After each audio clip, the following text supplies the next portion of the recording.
Welcome to The Explainer. Today we're diving straight into the incredibly tangled 70-year cycle of action and reaction between the United States and Iran.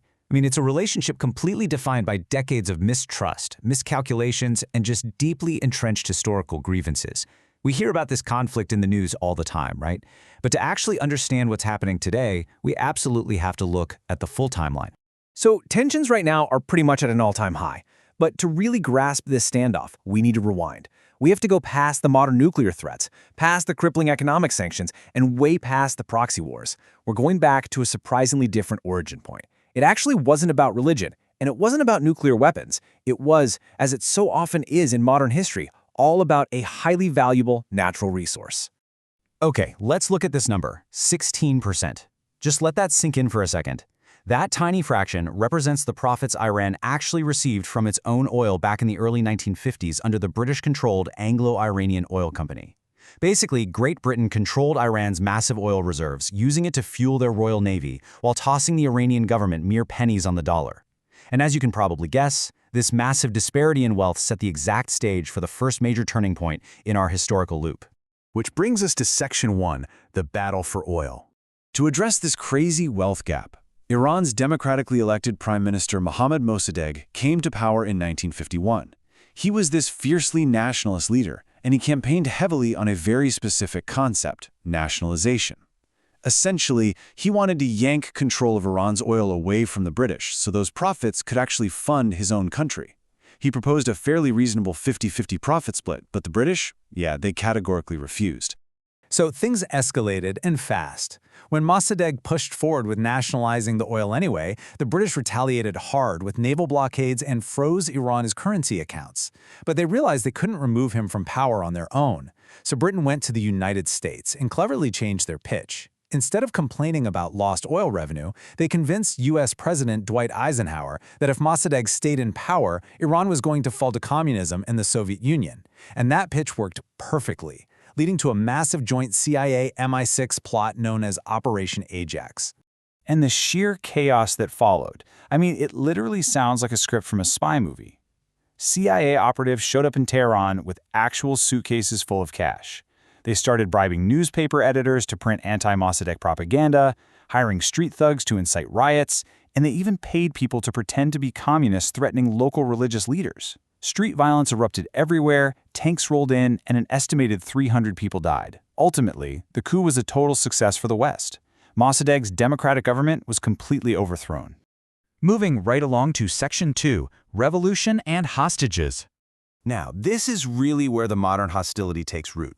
That 1953 coup reinstated a pro-Western monarch, the Shah of Iran, and doing that cemented this incredibly deep Iranian distrust of America that basically simmered for the next 2.5 decades.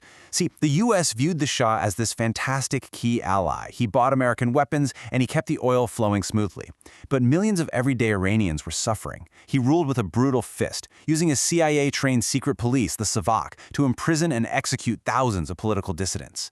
Finally, by 1979, the Iranian people had entirely had enough. They overthrew the Shah in a massive revolution, entirely flipping the script to establish an anti-Western theocracy under the exiled religious leader Ayatollah Khomeini.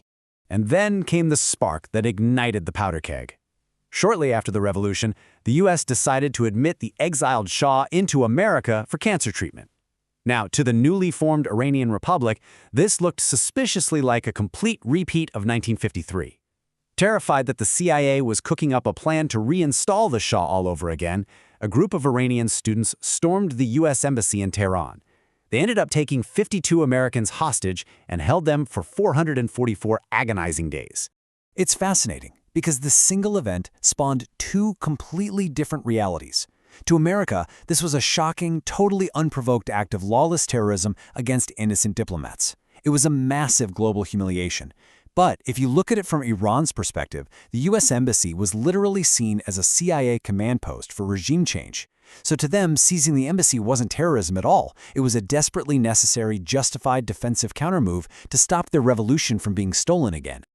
Let's look at Section 3, the proxy wars. So, the hostage crisis absolutely destroyed Jimmy Carter's presidency and permanently severed diplomatic ties between the two countries. The embassy was gone, and going into the 1980s, the U.S. began actively looking for strategic ways to contain Iran and, frankly, get some revenge. There's actually a declassified 1983 State Department memo that formally confirms the U.S. shifted from strict neutrality to actively backing Iraqi dictator Saddam Hussein during the horrific 8-year-long Iran-Iraq War. You know what they say about geopolitics. There are no permanent friends, only interests. And at that time, Saddam Hussein was fighting America's brand new nemesis. The sheer level of covert support going to Iraq was staggering. We're talking satellite intelligence on Iranian troop movements, supplying dual-use technology, the whole 9 yards. But the most shocking part? The United States actually turned a blind eye when Iraq started using deadly chemical weapons against Iranian forces, and even lobbied against the UN officially condemning Iraq for it. For Tehran, this was the ultimate proof. It proved beyond a shadow of a doubt that America only cared about regional dominance, completely disregarding international law or human rights. And all this proxy bloodshed culminated in an absolute tragedy in 1988. The U.S. Navy accidentally shot down a civilian Iranian airliner, Iran Air Flight 655, right over the Persian Gulf. This disaster just catastrophically compounded all those historical grievances. In fact, if you ask the Iranian government today, they rank the downing of that civilian flight right alongside the 1953 CIA coup as undeniable proof that the United States is deeply, permanently hostile to their very existence. All right, Section 4. The nuclear standoff. Coming out of that devastating war with Iraq, Iran firmly believed they absolutely needed an ultimate deterrent to protect themselves from hostile superpowers. So they began heavily pursuing a nuclear program. Naturally, this terrified the US and its Middle Eastern allies, which kicked off years and years of escalating economic sanctions. Finally, in 2015, we saw a massive diplomatic breakthrough. The Obama administration brokered the JCPOA, but you probably know it as the Iran nuclear deal. It was this landmark agreement where Iran agreed to dismantle its nuclear infrastructure and allow international inspections in exchange for the lifting of global economic sanctions. Honestly, for a brief moment, it felt like de-escalating the 70-year conflict was actually possible. But then, in 2018, the U.S. drastically changed course. The Trump administration abruptly pulled the United States out of the agreement entirely. They slammed Iran with over 1,500 new economic sanctions in a strategy they called maximum pressure. Now, the stated goal was to force a broader deal, restricting Iran's missile programs. But the immediate real-world result? Iran's economy was completely devastated, and their oil exports pretty much plummeted towards zero. So what you get is this incredibly dangerous chain reaction. The U.S. reimposes these heavy sanctions, consequently Iran's economy collapses. Feeling backed into a corner, Iran retaliates by just ignoring the deal's restrictions and accelerating its nuclear capabilities again, enriching uranium to far higher levels. And boom, just like that, the cycle totally restarts, putting both nations right back on the razor's edge of military escalation. Which brings us to Section 5, the dual realities. And this is exactly where we find ourselves today. After 70 years of relentless moves and countermoves, coups, hostage crises, proxy wars, nuclear standoffs, we are left with this profoundly tragic clash of perspectives.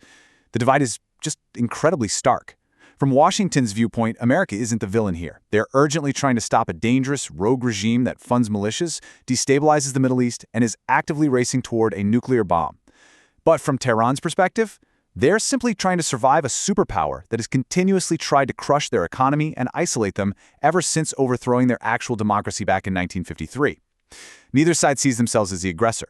Both sides are absolutely 100% convinced they are acting in self-defense. But the most important takeaway here is who actually pays the price. Caught entirely in the crossfire of this massive geopolitical chess match are millions of everyday, ordinary Iranian citizens. These are just people who want normal lives, right? They want economic opportunity, but instead, they're getting crushed from both sides. They're suffering under their own theocratic government's brutality on one hand, while suffocating under the immense weight of American economic sanctions that make just surviving daily life incredibly difficult. Which leaves us with this really crucial final thought to reflect on.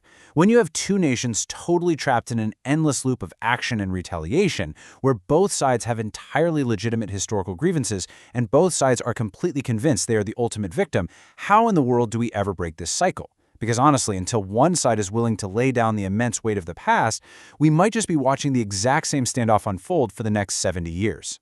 Thanks so much for joining me for this explainer.